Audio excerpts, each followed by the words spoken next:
Hello friends, ನಮಸ್ತೆ. Welcome back to Neelu cooking. ಇವತ್ತಿನ ವಿಡಿಯೋದಲ್ಲಿ ನಾನು ನಿಮಗೆ ಈ ಮಜ್ಜಿಗೆ ಸಾರನ್ನ ತುಂಬ ಕಡಿಮೆ ಸಮಯದಲ್ಲಿ ರುಚಿಯಾಗಿ ಹೇಗೆ ಮಾಡ್ಕೊಳ್ಳೋದು ಅಂತ ತೋರಿಸ್ಕೊಡ್ತಾ ಇದ್ದೀನಿ. ಮುದ್ದೆ ಹಾಗೆ ಅನ್ನಕ್ಕೆ ಈ ರೀತಿ ಮಾಡಿಕೊಂಡ್ರೆ ಸೂಪರ್ ಆಗಿರುತ್ತೆ. ಈಗ ಬೇಸಿಗೆ ಕಾಲ ಅಂತೂ ಶುರುವಾಗ್ತಾ ಇದೆ. ಸೊ ಈ ರೀತಿ ಮಜ್ಜಿಗೆ ಸಾರನ್ನ ಮಾಡಿ ತಿನ್ನಲೇಬೇಕು. ಆರೋಗ್ಯ ಕೂಡ ತಂಪಾಗಿರುತ್ತೆ. ಲೇಟ್ ಮಾಡ್ತೀರಾ, ಈ ಮಜ್ಜಿಗೆ ಸಾರನ್ನ ಹೇಗೆ ಮಾಡ್ಕೊಳ್ಳೋದು, ವಿಧಾನ ಏನು ಅಂತ ನೋಡೋಣ. ನಮಗೆ ಇಲ್ಲಿ ಮಜ್ಜಿಗೆ ಸಾರು ಮಾಡ್ಕೊಳ್ಳೋದಕ್ಕೆ ಮೊಸರು ಬೇಕಾಗತ್ತೆ. ಮನೆಯಲ್ಲೇ ಮಾಡ್ಕೊಳ್ಳಿ, ಮೊಸರು ತುಂಬ ಚೆನ್ನಾಗಿರುತ್ತೆ ಟೇಸ್ಟು. ಈ ರೀತಿ ನಾನಿಲ್ಲಿ ಒಂದು ಅರ್ಧ ಲೀಟರ್ ಆಗುವಷ್ಟು ಹಾಲಿನಲ್ಲಿ ಮೊಸರನ್ನ ಮಾಡಿ ತೊಗೊಂಡಿರೋದು. ಗಟ್ಟಿಯಾಗಿರೋ ಮೊಸರಿಗೆ ಸ್ವಲ್ಪ ನೀರು ಹಾಕಿ ಚೆನ್ನಾಗಿ ಸ್ಮೂತಾಗಿ ಮಜ್ಜಿಗೆನ ಮಾಡ್ಕೊಳ್ಬೇಕು. ಸ್ವಲ್ಪ ಗಟ್ಟಿಯಾಗೇ ಇರಲಿ ಮಜ್ಜಿಗೆ. ನಂತರ ಈಗ ಮಸಾಲೆಗೋಸ್ಕರ ಮಿಕ್ಸರ್ ಜಾರ್ನಲ್ಲಿ ಒಂದು ಅರ್ಧ ಕಪ್ನಷ್ಟು ಹಸಿ ತೆಂಗಿನಕಾಯಿನ ಕಟ್ ಮಾಡಿ ಹಾಕ್ಕೊಳ್ಬೇಕು.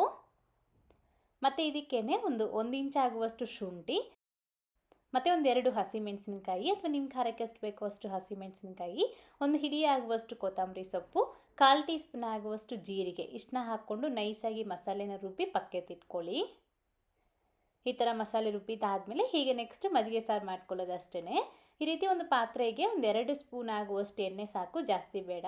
1/4 ಟೀ ಸ್ಪೂನ್ ಆಗುವಷ್ಟು ಸಾಸಿವೆ ಕಾಳು ಹಾಕ್ಕೊಂಡು ಸಿರಿದಾದಮೇಲೆ ಇದಕ್ಕೆ ಒಂದು 1/4 ಟೀ ಸ್ಪೂನ್ ಆಗುವಷ್ಟು ಜೀರಿಗೆ, ಸ್ವಲ್ಪ ಕರಿಬೇವಿನ ಸೊಪ್ಪು, 2ರಿಂದ 3 ಒಣಗಿದ ಮೆಣಸಿನಕಾಯಿ, ಹಾಗೆಯೇ ಒಂದು ಈರುಳ್ಳಿನ ಈ ರೀತಿ ಕಟ್ ಮಾಡಿ ಹಾಕ್ಕೊಂಡು ರುಚಿಗೆ ತಕ್ಕಷ್ಟು ಉಪ್ಪು. ನಾವು ಮಜ್ಜಿಗೆ ಕೂಡ ಹಾಕ್ಕೊಂಡಿಲ್ಲ, ಸೊ ಡೈರೆಕ್ಟಾಗಿ ನಾನಿಲ್ಲಿ ಇಲ್ಲೇ ಹಾಕ್ಕೊಂಡಿದ್ದೀನಿ ಉಪ್ಪನ್ನ. ಮತ್ತು 2-3 ಚಿಟಿಕೆ ಆಗುವಷ್ಟು ಅರ್ಶಿನದ ಪುಡಿ ಕೂಡ ಹಾಕ್ಕೊಂಡು ಸ್ವಲ್ಪ ಈರುಳ್ಳಿ ಮೆನ್ನೋದು ಮೆತ್ತಗಾಗೋ ತನಕ ನಾವು ಇದನ್ನ ಫ್ರೈ ಮಾಡ್ಕೊಳ್ಬೇಕು. ತುಂಬ ಬ್ರೌನ್ ಆಗೋವರೆಗೂ ಫ್ರೈ ಮಾಡೋ ಅವಶ್ಯಕತೆ ಇರೋದಿಲ್ಲ. ಜಸ್ಟ್ ಈರುಳ್ಳಿ ಮೆತ್ತಗಾದರೆ ಸಾಕು. ಇದ್ರ ಜೊತೆಗೆ ನೀವು ಬೇಕು ಅಂತಂದರೆ ಟೊಮೊಟೊ ಹಣ್ಣು ಹಾಕ್ಕೊಳ್ಬೋದು ಅಥವಾ ತರಕಾರಿ ಕೂಡ ಹಾಕ್ಕೊಳ್ಬೋದು. ಹೀರೆಕಾಯಿ, ಸೋರೆಕಾಯಿ ಇಂಥದ್ದು ಕೂಡ ನೀವು ಹಾಕಿ ಮಾಡ್ಬೋದು. ತರಕಾರಿ ಹಾಕ್ಕೊಳ್ಳೋದಾದರೆ ಈ ಒಗ್ಗರಣೆಗೆ ತರಕಾರಿನ ಹಾಕಿ ಸ್ವಲ್ಪ ಬೆಂದಾದಮೇಲೆ ಮಸಾಲೆನ ಹಾಕಿ ಒಂದು 3-4 ನಿಮಿಷಗಳ ಕಾಲ ನಾವು ಫ್ರೈ ಮಾಡ್ಕೊಳ್ಬೇಕು. ನಾನಿಲ್ಲಿ ತರಕಾರಿ ಏನೂ ಹಾಕ್ಕೊಂಡಿಲ್ಲ, ಡೈರೆಕ್ಟಾಗಿ ಸಿಂಪಲ್ಲಾಗಿ ಮಾಡ್ತಾಯಿದ್ದೀನಿ. ಈ ರೀತಿ ಮಸಾಲೆ ಹಾಕಿ ಒಂದು 3-4 ನಿಮಿಷ ಫ್ರೈ ಮಾಡಿಕೊಂಡ್ರೆ ಸಾಕಾಗತ್ತೆ.